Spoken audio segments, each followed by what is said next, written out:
जवानांसाठी श्रीनगरच्या दिशेने निघालेल्या राख्यांच्या रक्षारथाचे येवल्यात स्वागत. शिर्डी ते श्रीनगर प्रवास. देशाच्या सीमांवर दिवसरात्र सज्ज राहून आपला जीव धोक्यात घालणाऱ्या शूर जवानांना एक अनोखी राखी भेट देण्यासाठी संजीवनी युवा प्रतिष्ठानचे युवक एक राखी जवानों के नाम रक्षारथ घेऊन शिर्डी ते श्रीनगरकडे प्रस्थान केलं आहे.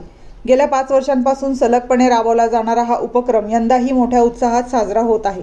रक्षारथ येवला शहरात दाखल झाल्यावर येवलेवासियांनी शेकडो राख्या दिल्यात. रस्त्याने प्रत्येक ठिकाणावरून राख्या गोळा करून थेट सीमारेषेवर तैनात असलेल्या भारतीय जवानांपर्यंत पोहोचवल्या जाणार आहेत.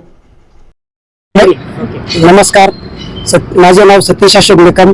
कोपरगाव तालुक्याचे युवा नेतृत्व माननीय विवेक भाऊ पुलादा कोहली यांच्या संकल्पनेतून संजीवनी युवा प्रतिष्ठान मागील गेल्या 5 वर्षापासून एक राखी जवानांसाठी हा उपक्रम राबवत असून त्यामार्फत जमा झालेल्या राख्या हे आपण भारतातील सर्व मिलिटरी बेस कॅम्पवर सीमेवर पाठवत असतो.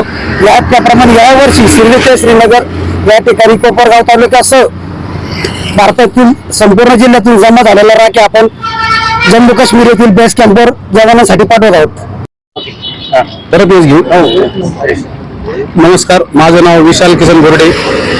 संजीवनी प्रतिष्ठानचे संस्थापक अध्यक्ष माननीय श्री विवेक भैया बिपिनदादा कोल्हे यांच्या संकल्पनेतून गेल्या 5 वर्षापासून संजीवनी प्रतिष्ठान हे एक राखी जवानांसाठी हा उपक्रम अतिशय जोशात साजरा करत असतो. येत्या 9 तारखेला आमच्या संजीवनी प्रतिष्ठानचे युवा सेवक शिर्डी ते श्रीनगर या ठिकाणी जाऊन आपल्या जवानांना राख्या बांधण्याचा उपक्रम त्या ठिकाणी राबवणार आहे. आणि देशाचे पंतप्रधान नरेंद्रजी मोदी साहेब यांच्या या उपक्रमाच्या धर्तीवर आम्ही संजीवनी प्रतिष्ठानचे सर्व युवा सेवक आणि विवेक भैया कोल्हे यांच्या संकल्पनेतून आम्ही त्या ठिकाणी जात आहोत.